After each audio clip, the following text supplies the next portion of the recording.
Hello dear student, welcome to our third lecture of motion in straight line. In last lecture we'll discuss about speed and velocity. As we know that velocity is a vector quantity, so velocity is basically is of two types. What we will discuss in last lecture as if time is of two types, one is time interval and second is instantaneous time. So on the basis of time, velocity is also classified into two types. One is your average velocity vector and second is your instantaneous velocity vector. Similarly, we'll discuss about speed. So speed is also basically distance upon time, and we know that in physics we have two different times. One is time interval and second is instantaneous time. So on the basis of time, we'll classify speed itself is of two types. One is average speed and second is instantaneous speed. For average speed, we'll say it is equals to distance upon time interval when we have two different times are given. One is considered to be initial time and second is considered to be final time. Then we'll say it is time interval. So if we are discussing about time interval, then the term which is find is called average. Similarly, if at any particular instant of time we are finding the speed, then we are say it as instantaneous speed. So it is ds by dt, and I already tell you dt means small change in time. So if change in time is very small, then the distance which is changed by particle is also very small. It is represented by ds. So ds by dt. Now moving forward, let us discuss some more topics related to motion in straight line. I already tell you this chapter is very important. You have to understand, you have to build your concept through this chapter, what actually motion is and its applications. So let us move forward with our next topic, and our topic is, my dear student, relation between, write down, relation between elementary distance and magnitude of elementary displacement. Magnitude of elementary displacement. In this topic, we'll discuss about elementary distance. We have two different words, my dear student. One is elementary distance and one is your elementary displacement.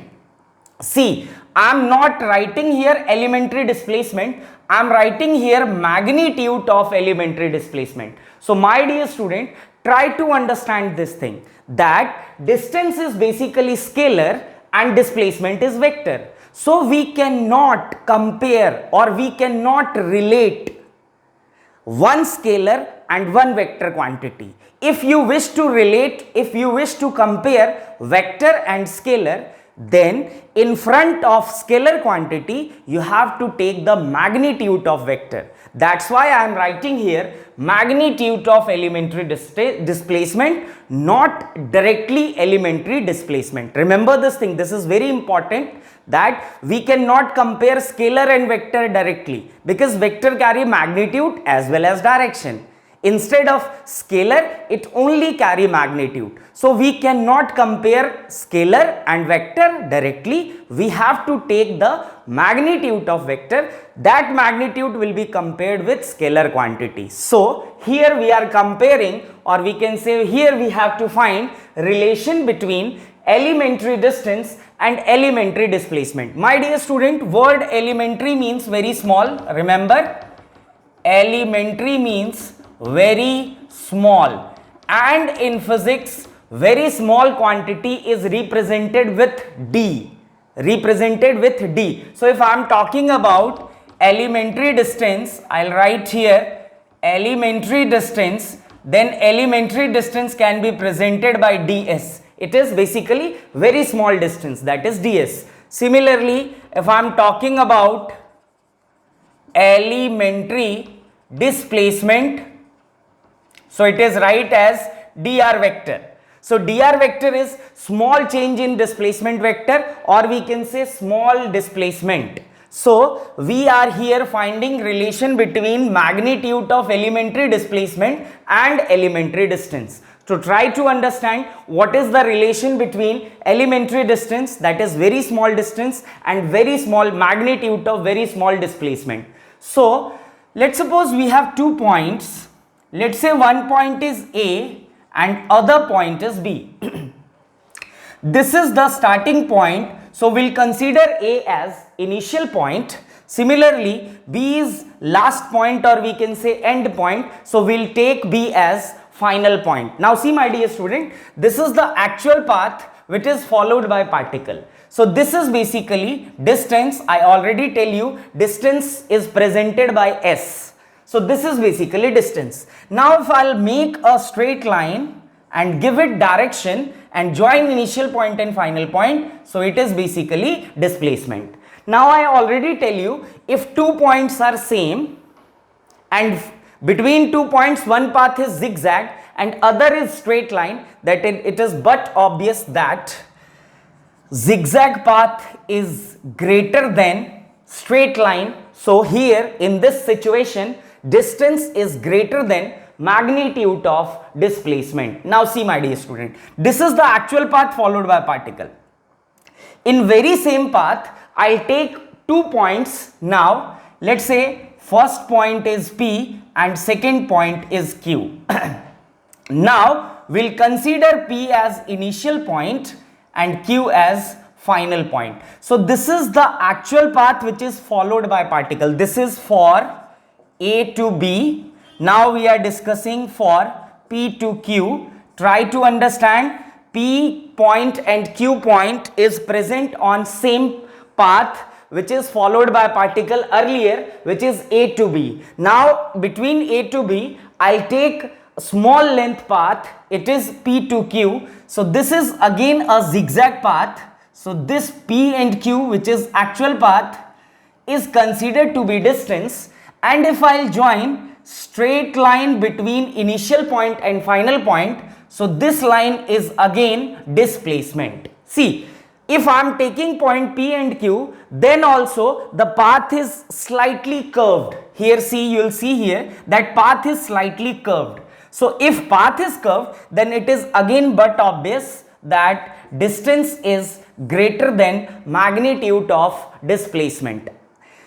If the path even slightly curved, then also my dear student, distance is always greater than magnitude of displacement. So now taking 2 more points, I'll mark it by blue dot. So I'm taking one more point, let's say R and let's say S. So we have 2 points again, R and S. Now see my dear student, this R and S is basically very small part of this distance, which is A and B. So this R is considered to be now initial point and this S is considered to be final point. So now if you'll see, if we'll take small part on a big path, then that small part will act as a straight line. See, this acts as a straight line. So now this actual path comes to be in form of straight line, and this is very small distance between R and S. The distance is very small, and I already tell you small distance can be present by ds. So I'll write here ds. I'll write here for path R to S.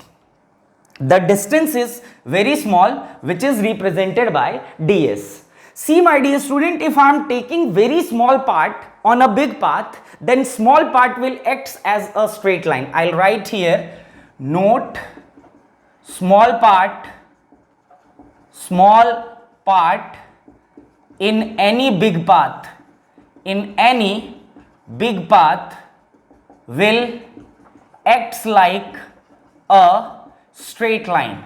So here distance is come in form of straight line, and this small path is said to be elementary distance. Now see, if I am making elementary displacement, because path part is very small, so I'll join straight line between initial point and final point. So this is called displacement. Displacement is very small, so I'll write it as dr vector. So here you will see distance is also straight line, and distance is but obvious straight line joining initial point and final point. So what we'll see here, my dear student, that now distance is equal to magnitude of displacement. Remember this thing, elementary distance is always equals to magnitude of elementary displacement. Remember, elementary distance is equal to magnitude of elementary displacement.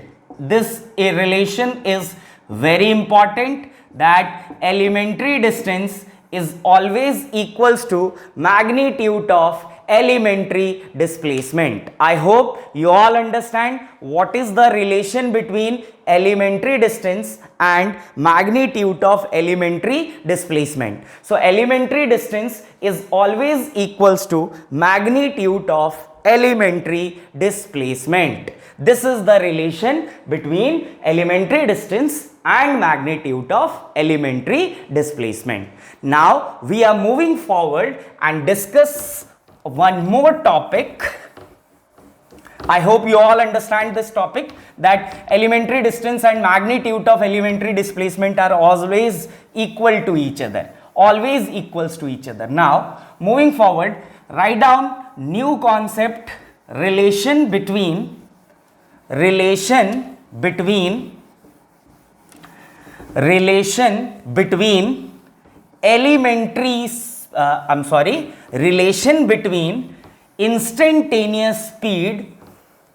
relation between instantaneous speed, and magnitude of instantaneous velocity. Relation between instantaneous speed and magnitude of instantaneous velocity. Here I'll write relation between instantaneous speed, which is a scalar quantity, and magnitude of instantaneous velocity.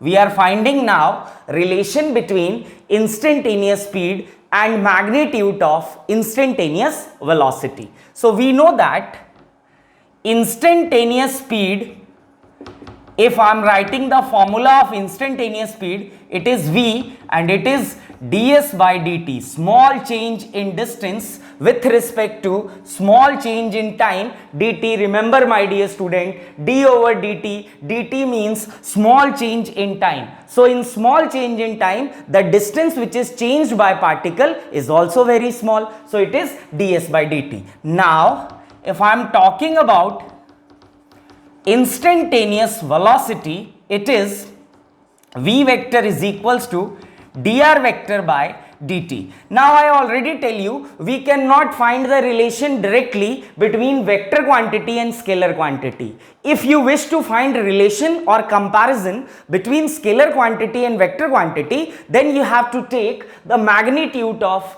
vector quantity, and we know that for magnitude we have to apply mod on any vector quantity. So I'll apply mod on both sides. I'll apply mod on both sides. So mod of instantaneous velocity is equals to mod of small change in position vector with respect to small change in time dt. Now see my dear student, basically mod means always positive. Mod means always positive, and this is used for those quantity which has probability to get negative value. So time never be negative, so we don't need to apply mod on time, as time never be negative. So I'll write here time never be negative, So remove mod from dt. We have to remove mod from dt as dt never comes negative. So dt does not require the magnitude symbol. So I'll write here magnitude of instantaneous velocity is equals to small change in displacement vector, or we can say small change in position vector upon dt. Now this is our equation number second. This is our equation number first, and this is our equation number second.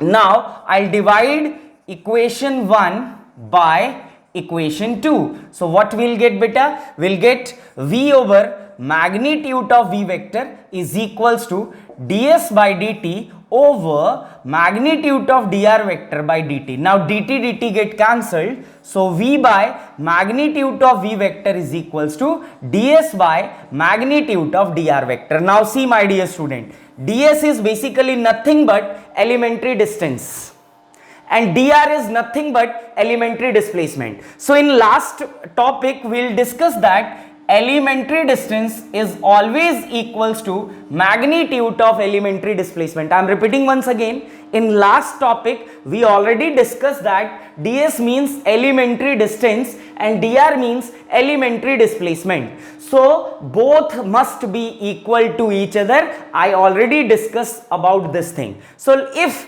both the terms are equal, then equal terms if divided, then the result comes to be 1. So I'll write here v over magnitude of v vector is equals to ds by magnitude of dr vector, and we know that both are equal. So if equal terms are divided, the answer will be 1. So ds by magnitude of dr must be equal to 1.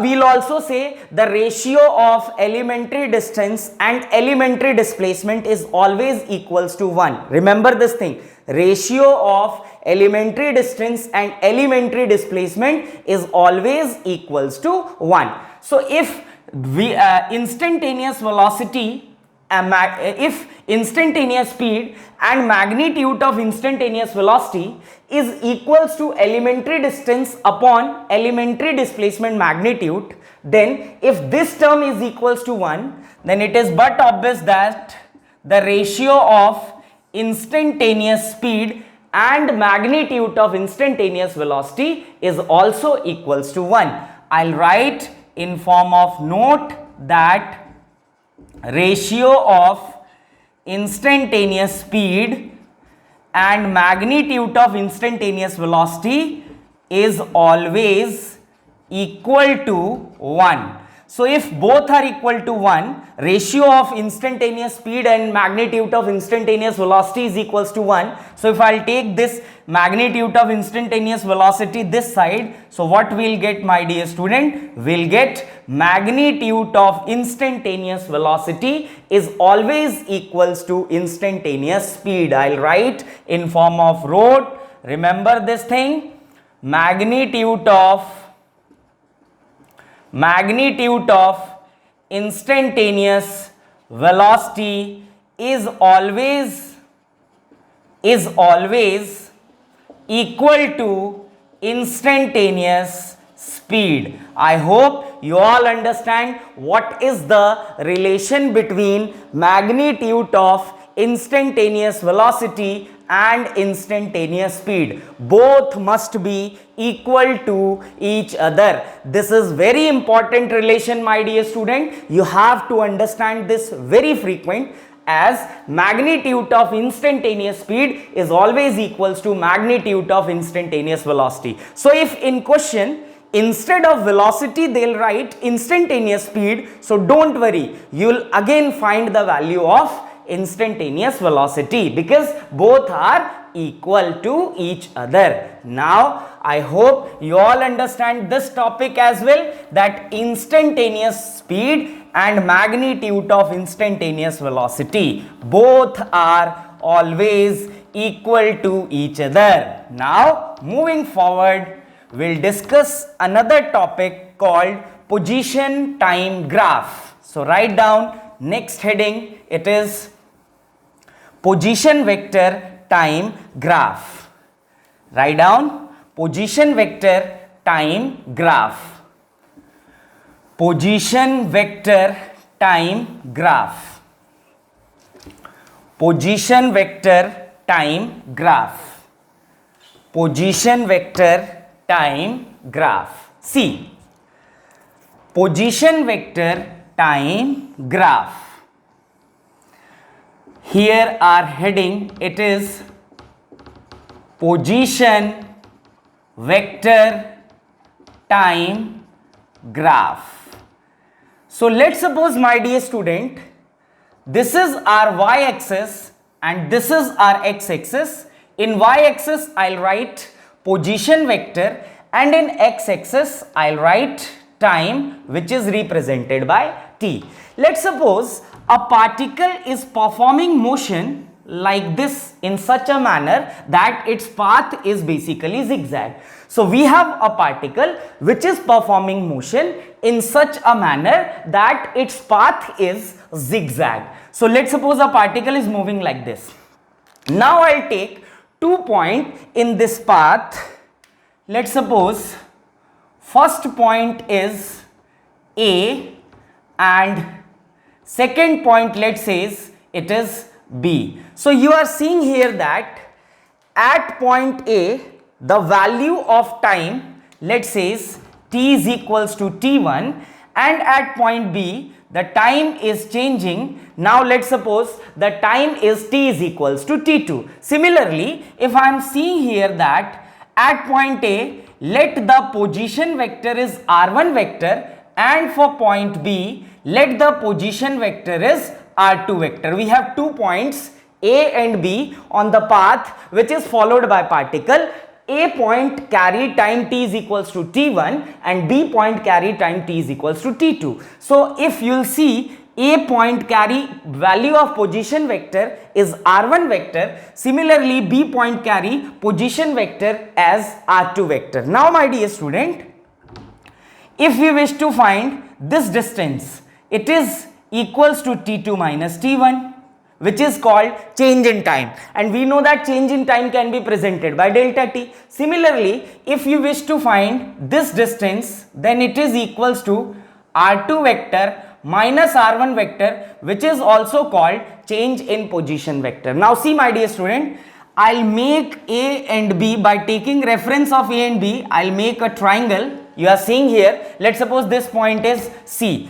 If you see here that this triangle is making some angle, let's suppose theta. Now see my dear student, this AC is parallel to this line and BC is parallel to this line. So if AC is parallel to this line and the distance of this point is T2 minus T1, then the distance between AC is also T2 minus T1, which is equals to delta T. Similarly, BC is parallel to this line. So if this distance is R2 vector minus R1 vector, then it is but obvious that parallel line carry equal value. So this BC distance is also equals to R2 vector minus R1 vector, which is also called change in position vector presented by delta R vector. Now see my dear student, this is a right angle triangle which is making angle theta with this AC line. So we know that any angle which is made with x-axis is always, see, first thing, angle is represented terms as slope, and if any angle is made with x-axis, then that angle must be presented in terms of tan. So I'll write here tan theta. Now moving forward, if I'll find tan theta, then it is equals to, we know that the formula, Pandit Bhadri Prasad Har Har Bhole Sona Chandi Tole. So tan theta is nothing but perpendicular upon base. So tan theta is equals to, now my dear student, you will see, I'll write here in triangle ABC, in triangle ABC. Now see, BC is perpendicular and AC is base. So I'll write here BC upon AC. I hope you all are understanding. I'll make an angle theta, and this angle is made with x-axis. We know that this line is parallel to x-axis, so this is also considered to be x-axis. And if any angle is made with x-axis, then it always write in terms of tan theta. So this theta will be present in terms of tan theta. And one more thing you have to remember is angle is nothing but terms now as slope. So tan theta is equals to, BC means this distance, so it is equal to change in position vector upon AC means this distance, which is equals to delta t. Now my dear student, I'll apply mod on this side. So I'll write apply mod on RHS. What we'll get? Tan theta is equals to mod of delta r vector upon delta t. Now see my dear student, change in time, delta t means change in time, and in last topic I already tell you mod does not required for those value which can never be negative. As we know that time never be negative my dear student, so delta t does not require mod. So remove mod from delta t, as delta t never be negative. So what we'll write? We'll write now tan theta is equals to magnitude of delta r vector upon delta t. I hope you all learn first day formula that average velocity vector is equals to change in position vector upon change in time, and if I'll apply mod on both sides, then we'll get tan theta is equals to mod of average velocity vector. So what this topic conclude? This topic conclude that if you'll find the slope in terms of tan theta of graph for position vector versus time, then that tan theta will gives you the value of magnitude of average velocity vector. I'll write here in form of note that slope of position time graph, slope means tan theta, so slope of position time graph gives the magnitude of average velocity vector. So slope of position time graph gives the magnitude of average velocity vector. I hope you all understand this topic as well my dear student, that if we have a particle which is moving under position time graph, then find the slope of that position time graph. That slope means tan theta, so that slope can gives you the value of magnitude of average velocity vector. So I hope you all understand average velocity vector means delta r vector by delta t. Delta r vector means change in position vector with respect to change in time, that is final position vector minus initial position vector upon t2 minus t1. So remember this thing, this is very important concept, as if position time graph is given and you wish to find magnitude of average velocity, then just find the slope of graph. Just find out the slope of graph. That slope means tan theta. That slope can give you the value of magnitude of average velocity vector. So let's suppose if a particle is moving in such a manner under position time graph is 30 degree. So we know that tan theta is equals to magnitude of average velocity vector. So just find the value of tan 30. That value is basically magnitude of average velocity vector of the particle between time t1 to t2 under change in position time graph r2 vector minus r1 vector. So this is all about position time graph. I hope you all understand. Remember, slope of position time graph can gives you the value of magnitude of average velocity vector. Now moving forward to our next topic, which is acceleration. So write down my dear student, acceleration. I hope you all are understanding all the points, all the topics which I discussed here. Try to make your proper notes, try to cover each and every topic on same day so that you linked with next lecture. If you cannot cover all the topics, then you cannot capable to link the lecture, and you can't understand the things what happening. So write down next topic, it is acceleration. So I hope you all again heard about acceleration. Acceleration, first thing about acceleration is a vector quantity. So first thing, write down about acceleration. Now I am talking about acceleration. Acceleration. So my dear student, acceleration is basically, first thing about acceleration is it is a vector quantity. It is a vector quantity which depends on both magnitude as well as direction. Which depends on both magnitude as well as direction.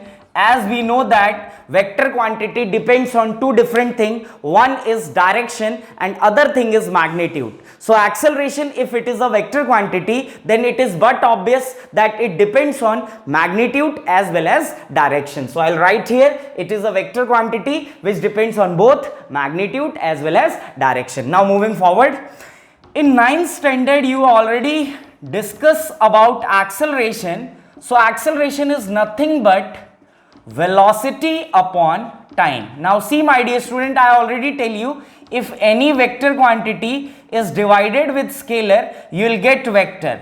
So we know that velocity is vector, time is scalar, hence acceleration is also a vector quantity because vector is now divided with scalar quantity. So acceleration is, the definition of acceleration is, we know that divide means rate. So I'll write the definition of acceleration: rate of change of velocity, rate of change of velocity with respect to time is called acceleration, Remember this thing, rate of change of velocity with respect to time is called acceleration. Now see my dear student, let's suppose we have a particle which is moving in this Cartesian system. Let's say this is x-axis, y-axis and z-axis. The particle started its motion from point A. So point A is considered to be initial point and point B is considered to be final point.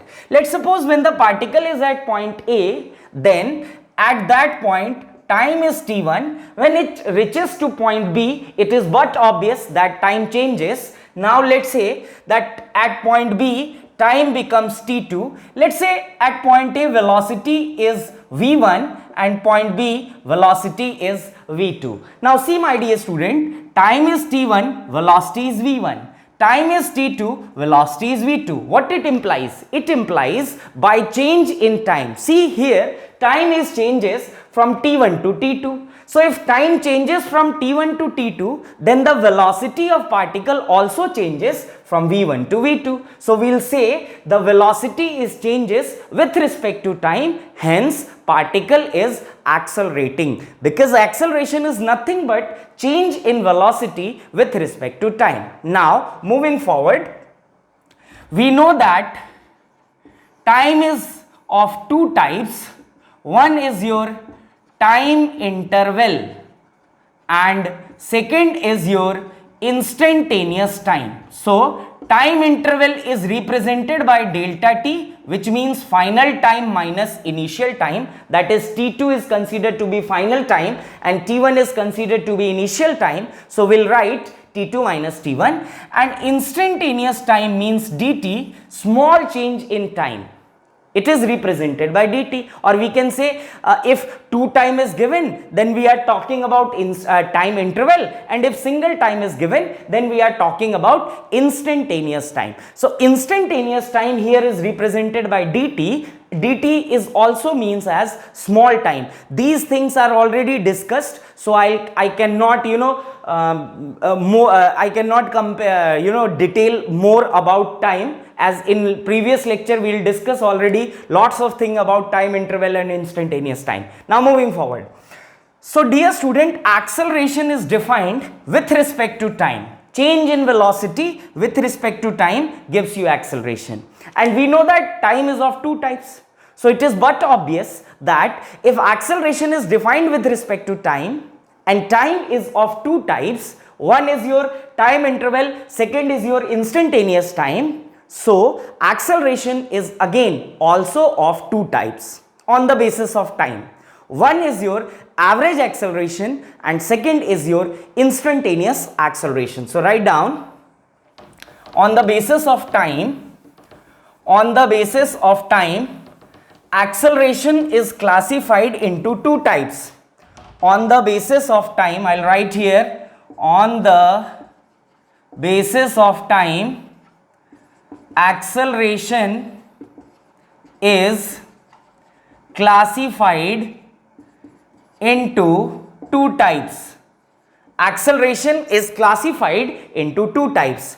First is average acceleration and second is, my dear student, instantaneous acceleration. So if time interval is there, that is two time is given, then we are talking about average acceleration. So make heading, write down average acceleration vector. Average acceleration vector. So average acceleration is nothing but delta v vector by delta t, change in velocity vector with respect to change in time interval, that is delta t. I'll write here rate of change of velocity vector, that is delta v vector, with respect to change in time interval, that is delta t, is called average acceleration. Now remember, average acceleration is equals to delta v vector by delta t, and remember this thing, my dear student, that delta v is nothing but v2 minus v1 upon t2 minus t1. You have to remember one thing, that v2 is velocity at t barabar t2 time and v1 is velocity at t is equals to t1 time. Remember this thing, my dear student. v2 is basically velocity at final time or t2 time and v1 is velocity at initial time, or we can say t1 time. So I hope you all understand about average acceleration. So average acceleration is delta v vector by delta t. Delta v vector means change in velocity upon delta t means time interval, which is equals to t2 minus t1. Now moving forward, we'll discuss about instantaneous acceleration. So the acceleration which is defined at any particular instant of time is called instantaneous acceleration. So write down, my dear student, about instantaneous acceleration. Instantaneous acceleration. Instantaneous acceleration. I'm writing here about instantaneous acceleration. So the acceleration which is defined at any particular instant of time is called instantaneous acceleration. Instantaneous acceleration. So instantaneous acceleration is presented by a vector. So it is the acceleration which is defined at any particular instant of time. Particular instant of time is called instantaneous acceleration. Is called instantaneous acceleration. The acceleration which is defined at any particular instant of time is called instantaneous acceleration. So see, my dear student, if delta t tends to 0, see, this arrow means tends to. It means change in time is very small, that is change in time is very small. So if change in time is very small, it means we know that delta t is nothing but final time minus initial time. Now I am saying that change in time is very small. It is tends to 0. It is basically not equal to 0 but tends to 0. So delta t is equals to t2 minus t1. So if change in time is very small, then this difference comes to be very negligible. So we will say t2, that means final time, tends to initial time. So if change in time is very small, my dear student, then remember average acceleration becomes equals to instantaneous acceleration.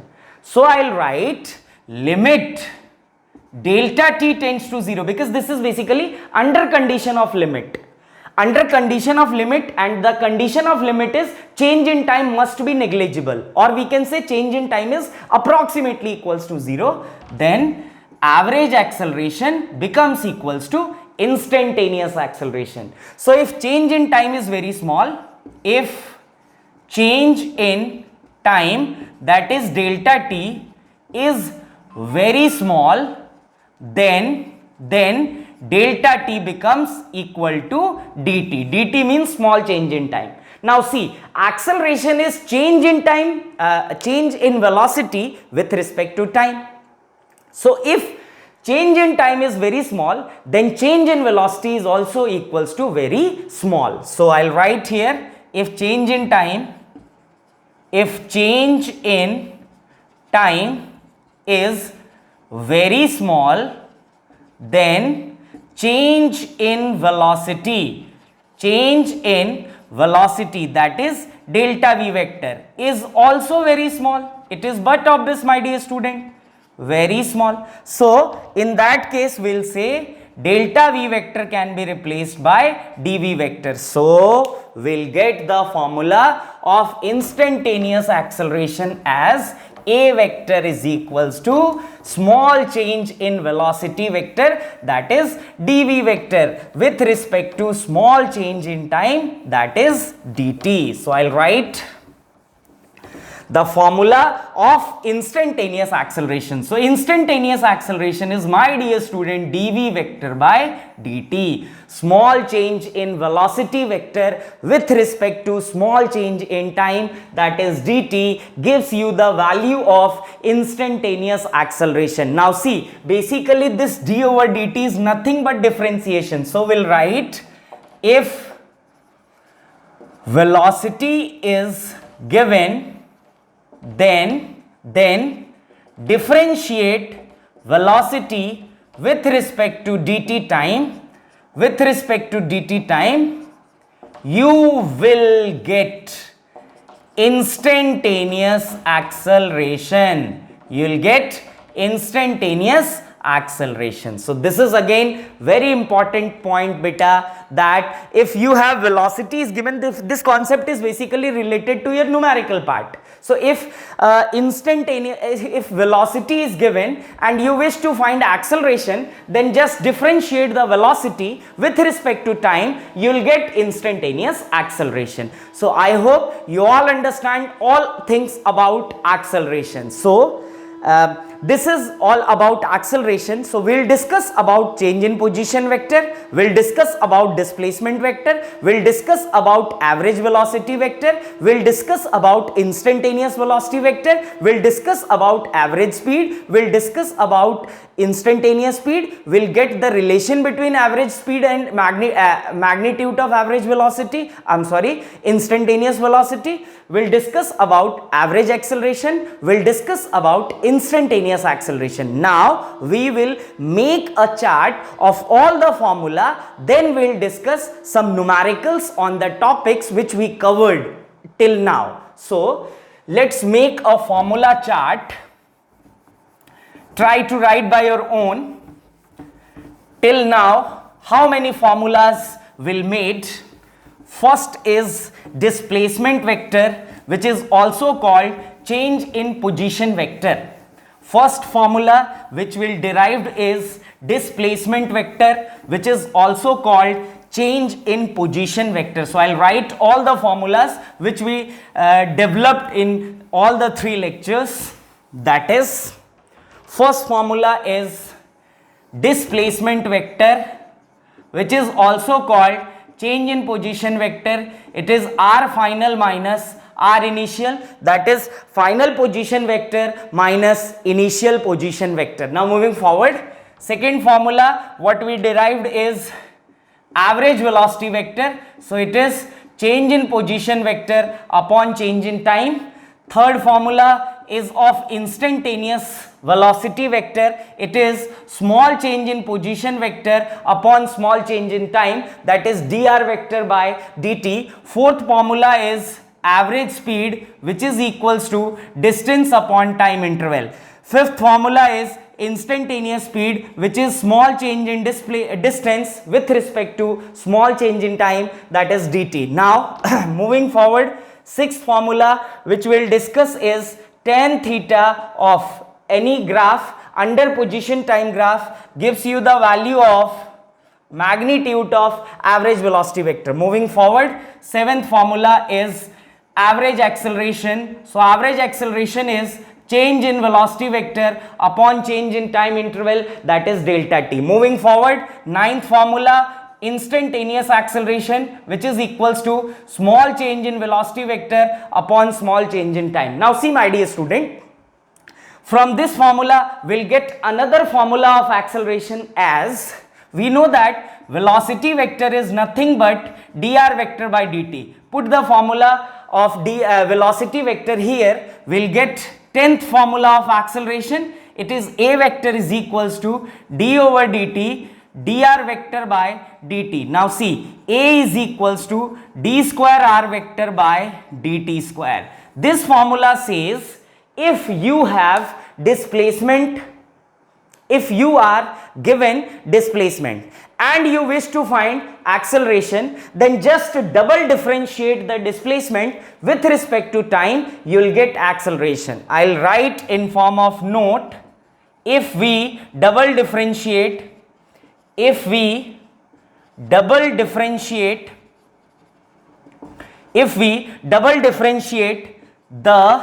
displacement, we will get acceleration. If we double differentiate the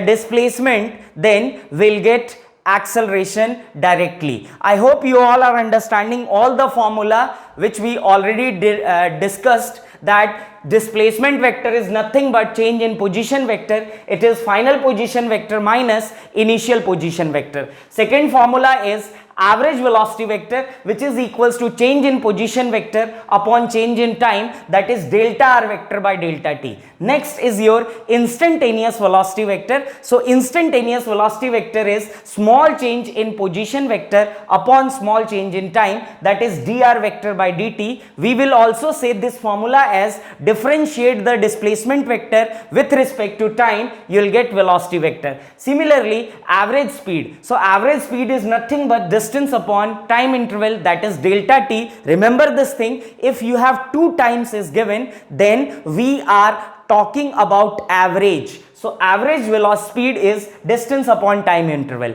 Similarly, instantaneous speed is ds upon dt. Tan theta is magnitude of average velocity vector. Similarly, average acceleration is change in velocity vector upon change in time interval, that is delta t. Similarly, instantaneous acceleration, it is equals to change in velocity vector, that is dv, upon change in time, that is dt. Now another formula of acceleration is d square r vector by dt square. It implies double differentiation of position vector with respect to time, you will get directly acceleration. I'll write here, if we double differentiate the displacement, we'll get acceleration. So I hope my dear student, you all understand all the topics, all the 10 formulas what we delivered, what we derived in this session. Now moving forward, write down some numericals on the basis of these topics. So I'll dictate the statement of numerical try to solve by your own. One more thing about this is, see, there is a concept for solving the numerical. I'll tell you the concept. We have 3 moving steps. See, concept to understand the form, understand the numerical. See, first thing is displacement. Remember this thing. First thing is displacement. Then if we differentiate displacement with respect to time, we'll get velocity. Then if we'll differentiate the velocity with respect to time, we'll get acceleration. This is our series. If displacement is given, differentiate with respect to time, you'll get velocity. If velocity is given, differentiate the velocity with respect to time, you'll get acceleration. So this is basically in increasing form, d over dt. This is basically concept of differentiation. Now see, if you have acceleration and you wish to d over dt, I'll write here d over dt. If displacement is given, differentiate it with respect to time, you'll get velocity. If velocity is given, differentiate it with respect to time, you'll get acceleration. It is very simple to understand. Now if acceleration is given and you wish to find velocity, then it is basically reverse side. So increasing order is of differentiation and decreasing order is of integration. So if acceleration is given, you wish to find velocity, you have to integrate acceleration. If velocity is given and you wish to find the displacement, then integrate the velocity, you'll get displacement. I hope you all understand this concept. If velocity is given, if displacement is given, you wish to find velocity, then you have to differentiate it with respect to time. If velocity is given and you wish to find acceleration, then differentiate the velocity with respect to time, you'll get acceleration. Now reverse side. If acceleration is given, you wish to find velocity, you have to integrate the acceleration. If velocity is given, you wish to find displacement, then you have to integrate the velocity with respect to time, then only you'll get the acceleration. Now write down the question. If a particle is moving, write down, if a particle is moving in such if a particle is in motion, write down, if a particle is in motion by following the equation, if the particle is in motion by following the equation as x is equals to 3t square plus 4t plus 9, if a particle is in motion, and is described by equation x is equals to 3t square plus 4t plus 9, then find the velocity of particle, at t is equals to 1 second. Find the velocity of particle at t is equals to 1 second. So my dear student, here displacement is given and you wish to find velocity of particle. So we know that velocity is nothing but displacement upon time.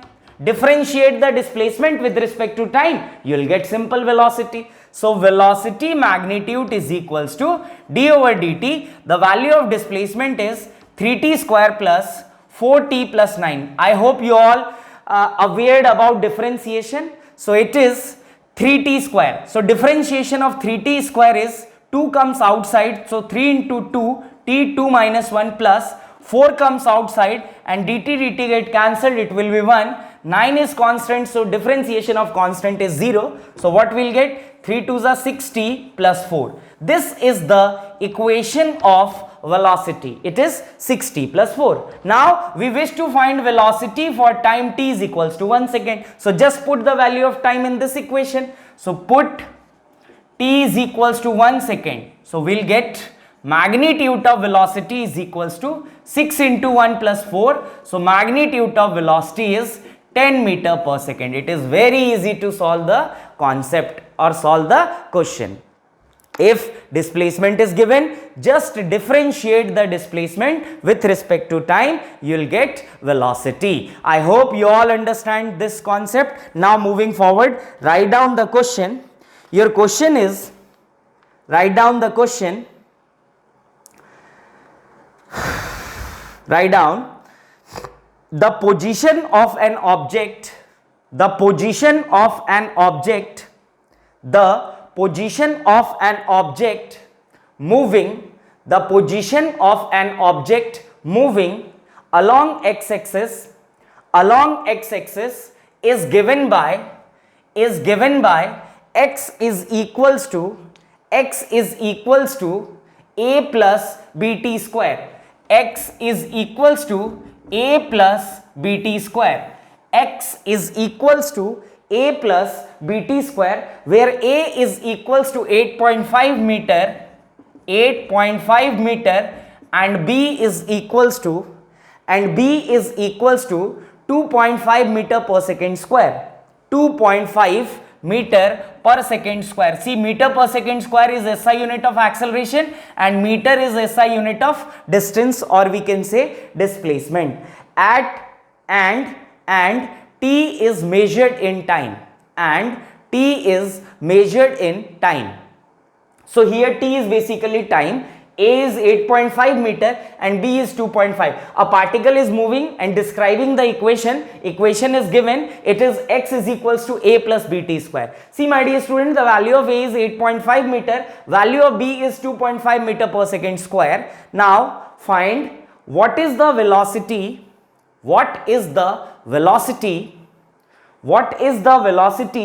at t is equals to 0 second. You have to find velocity at t is equals to 0 second and at t is equals to 2 second. Find the velocity at t is equals to 0 second and t is equals to 2 second.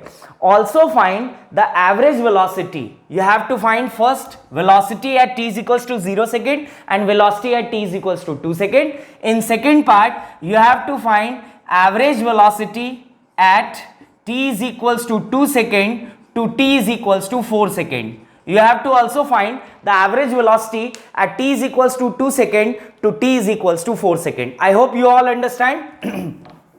The question says that a particle is moving by describing the equation x is equals to a plus bt square. Here a and b is nothing but constant, my dear student. So we know that if displacement is given and we wish to find velocity, so just differentiate the displacement with respect to time, you will get velocity. So from here, first part we are discussing v is equals to d over dt and x. I'm talking about magnitude only, that's why I'll put magnitude. So magnitude of v vector is equals to d over dt. Instead of x, I'll write a plus bt square. Now see my dear student, a is constant, differentiation of constant is 0, and bt square, it will be 2bt. So magnitude of velocity is equals to 2bt. Now we have to find velocity at t is equals to 0 second.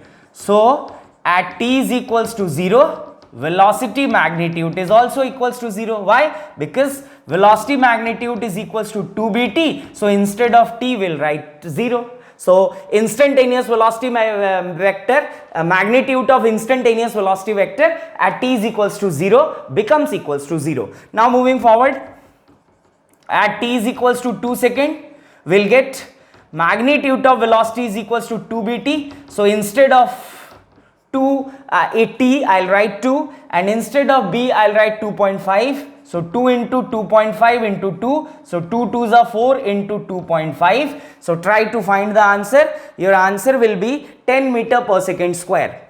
10 meter per second.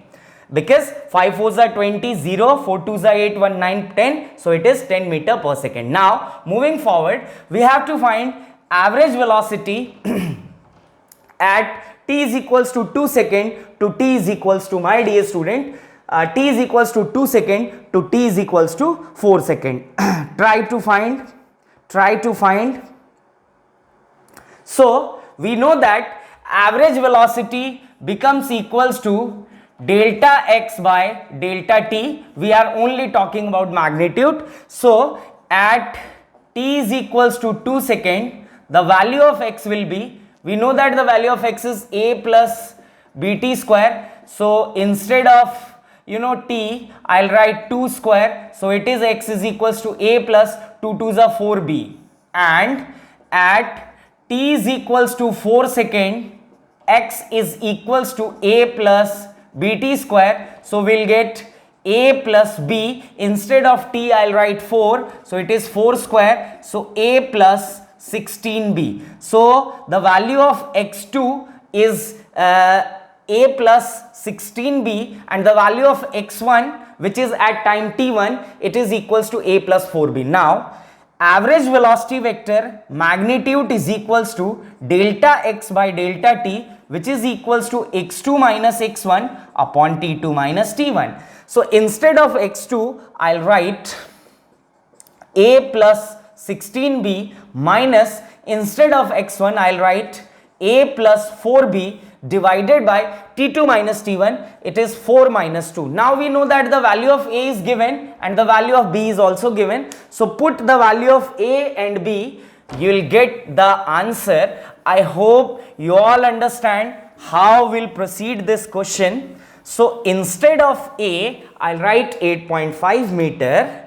So it is equals to 8.5 plus 16 into b. So instead of b, I'll write 2.5 minus a plus 4b. So instead of a, I'll write 8.5 plus 4b. It is 4 into 2.5 divided by 2. So if you'll solve this equation which is given here, you'll get answer as 15 meter per second. So this is the answer of second part.